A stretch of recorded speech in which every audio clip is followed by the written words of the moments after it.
University and from Ryan at University of Minnesota. They're going to talk about how they were able to digitally transform with eForms. So with that, I'll pass it off to Mr. Jim. Thanks, James. As said, Ryan Larson with the University of Minnesota. I'm an enterprise application administrator there. And we're an on-premise Perceptive customer since 2000, so we've had it for approximately 23 years, and we actually just started using forms in there approximately 3 years ago. So everything had been paper prior to that. So before Highland Content Portal, and I'd like to be clear here, Highland Content Portal is powered by Jadu. So if I slip up and call it Jadu, that is what I mean is the Highland Content Portal. So before the portal, like Jacob said, everything was paper. Things get incorrectly filled out because they filled out the wrong section, added the wrong information, took staff time to correct them, go back to the student, the parent, the faculty member, whatever it might be. Things get lost in transition from that sneaker fleet. Security of those documents also can be compromised as they get lost in different places. Paper forms are not very accessible. And that is something that's very important to us at the university. We're at WK 2.1AA. It's what we shoot for. So we're looking for stuff that is, we are looking for a product that handles that. And Highland Content Portal does do that. It's screen reader friendly, and it also has on the fly changing for visibility issues. So it works really well. And then the visibility, where is it in a workflow? Has it been started, lost, finished, etc.? You never really knew where something was, and we all know students like to fib that a lot. I handed it in, I gave it to my parents, whatever it might be. So after Highland Content Portal, everything's fully digital. We have approximately 55 forms that are live now across our institution. A lot less wasted time. Things are securely stored. It just translates into perceptive content via API, which is a much more secure transmission than email. Everything prior was pushed across via email from other products into perceptive. Can reference primary source data. So we're tied in with PeopleSoft, we're tied in with a couple other databases, and technically anything with an API, we can build a connector to work with. So we can pull information from anything and anywhere. It's a WYSIWYG setup. Everything is done on the web, so there's no download, there's no installation, there's no, people don't need access beyond that, access to the Highland Content Portal itself. That's where the only usernames are actually generated, are there. Otherwise, anybody else can use those forms that you give access to. Things are easily accessed, like I said. It can be a user login. Most of our forms are behind our single sign-on, which is Shibboleth. Otherwise, it can be done with anonymous login as well. Or you can actually have it do both. On a page, you can have it decide on the fly, is the person logged in or is the person an anonymous? And it can give you a different path based on that. As I mentioned, it's accessibility capable. And for us, it was a direct integration of perceptive content. And since then, they've also built a direct integration with OnBase as well. So the first form was a verification-dependent student. So this is where our finance department says, hey, you need to prove that you really are dependent and what kind of funds you are to receive. And there's a couple different steps in that. The background to that is that the IRS requires it verifies income, and we hit about 5,500 students yearly with this. The overall process was vastly confusing. It's an IRS form, and people filled it out wrong all the time.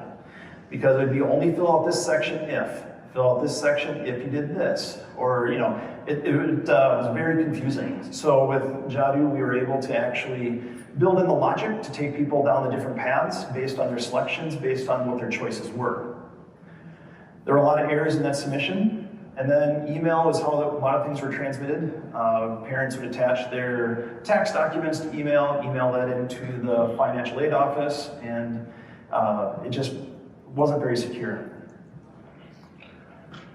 So Highland Content Portal forms are very linear, stacked top to bottom. They don't go side to side. That's an accessibility piece, so screen readers can read them well.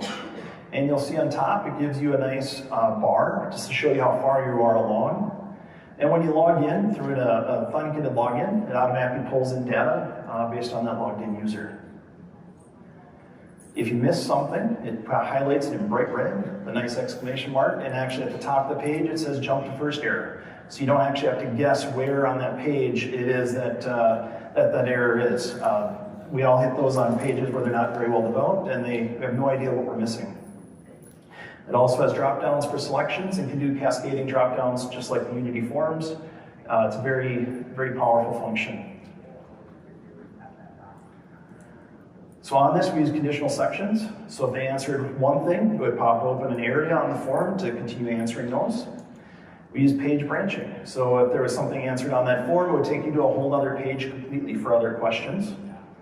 File uploads, parents are able to attach their files directly here, and then they get transmitted to Perceptive again by API. And we use a bunch of integrated components. So this is pulling against information from our PeopleSoft systems, it's pulling against Boomi, we have a common data layer there, and so we're pulling from a lot of different areas. The outcome was increased processing speed. Went from 5+ days down to about 90 seconds. So once they had all the information in, it went really quick. The overall process usually took 4 to 5 weeks to get all the information from the students, and it came down to that about 5 days now from start to finish from the student being initiated in the system. And this is all due to the fact that it reduced confusion and errors and also streamlined the workflow as a whole. The next form we worked on is our Bachelor of Social Work. It's the application to the department in our Duluth campus. And we chose it mainly because it was a paper process. The student would have to go reach out to the person that they were going to have, give them a letter of recommendation, and that person would have to mail it in, email it in, some will get it into the school. And they got lost or they just never actually happened to start with. So it required that reference, and then there was timing issues. The overall process was supposed to happen within a 21-day period from when it opened to close, and there were a lot of times when that had to be extended just due to the fact that things got lost. So here's on Jadu, you're able to have an instructions page. It's kind of small, but when you log into the form, it immediately tells you exactly what you want that end user to know. This is the information you need in order to fill out this page. This is the information you might need to attach. If you have problems, please contact Jim. Keep picking on Jim here. Please contact Jim and give a number, an email, etc. And so it allows you to let the person know what it is that they need to know before they're filling it out.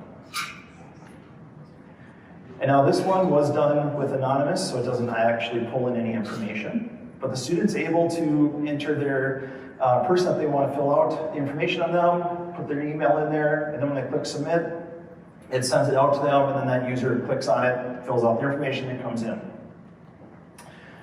So here again was just a file upload. We verify a lot of the inputs. We make sure that it actually is an email address, for example, that they give us, which by the way is one of the biggest errors we see from people, is if they have a manually typed email address. More often than not, that fails. So try and do automatic lookups on emails as the best you can. And then we also have a workflow behind this one. So the workflow, the happy path is student makes the submission, the reference takes the request, fills it out, submits it to the college, everything's put into Perceptive content, and the rest of the workflow continues from there. Now say that the student noticed that they had the wrong email address, or that Jim couldn't do it, so Stephanie is now going to be doing my reference. They can go in, update that request, and send it to Stephanie and negate Jim's ability to submit something on my behalf. Probably wise. Along this whole process, there are some automated pieces where a reminder can be sent after 7 days to the reference to say, hey, still haven't received it. At 14 days, there's also another reminder, and then at 21 days, it gets automatically canceled and then sent to the director. The director can then follow up with the student and see what else needs to happen and get them along the road. So some hints and tips that we learned along the way is identify the need, work with your end user. Don't just copy the as-is process. This is a great time to fix any inefficiencies inside that process. Just because it needed a wet signature 25 years ago does not mean it needs it today. Aim for the most viable product. Do not code for all potentials, otherwise you'll never finish that project. Shoot for that 85, 90%, whatever it might be. There's always going to be those one-offs that happen once a year. Work through it on paper if it needs to be. There really is no need to get it all in there. And again, just because it has always been done this way, that's really not an answer. Challenge those when they say that. If they don't really have a reason, challenge it. Involve the end users. Identify those that actually need to be involved. There's a lot of people that think they need to be there, but they don't. So really work your way through that noise. Have them build a business process map. Too often do they come to us and say, hey, I want this, I want to do this. And then they're like, well, do you actually know how it works? And they're like, oh yeah. I know everything from start to finish. The reality is they know their little segment of that business process. They don't know the overall process. So really have them build that business process. And by both of these, their involvement gives them that skin in the game. So like James was talking, if they just turn everything over to you and you do all the work, what do they care if it really doesn't ever finish? Because they don't have any time involved or invested inside of it. So create a community of users. For us, we're a team of 2. We support 4 different enterprise applications. So we do not have time or the energy to build forums for everybody or work with everybody. So we actually have a distributed development model. So 90% of the work is actually done by our end users. So anybody from development through a business analyst, front desk person is able to build these forms. They are very straightforward since you can drag and drop those integrations directly onto the form. Those integrations are built by our team. It's built in PHP, so you do need to have some development knowledge on that. But once they are built, that drag and drop is functional for everybody. You're able to give those end users actually choices based on how you develop that PHP code. So you can give that end user some simple drop downs. I only want students from Duluth, for example, for our cases, or Twin Cities. And you're able to give them the power to make those choices without burying them in code. So these are some ways we've integrated with our community. We have Slack channels set up where people are able to reach out to us. We have a Google group that we reach out to all of them when we have updates, when things are changing, anything new is releasing. We do user labs. So every week we have labs that our users can sign up for. They're able to get one-on-one time with us. We help them through any hurdles they may have, whether that be a new design process, a place that they're stuck in the actual product, etc. And then we also have self-help guides. So those self-help guides are things that end users are able to use. Mostly the easy stuff and the intermediate. There is some advanced stuff that gets pretty challenging, just like anything else. We're working on some online training right now through Canvas. And we're also looking at doing some micro session videos where it's just a 5-minute clip on how do you create whatever. Anything, just really small clips. They can click onto it, see that action, understand how it works, and then put that into their form. And then challenge you to be willing to learn yourself. It helps the end users. If you know that product inside and out, you're able to give a much more succinct answer to your end users and help them out on what they're trying to build. Engage with the vendor for any changes, updates, suggestions. And work with the data owners themselves. Right now, we're going through a huge data change in our premise.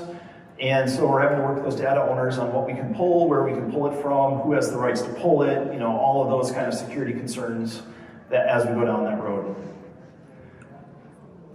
With that, we'll open it up for any questions or comments. Thank you so much.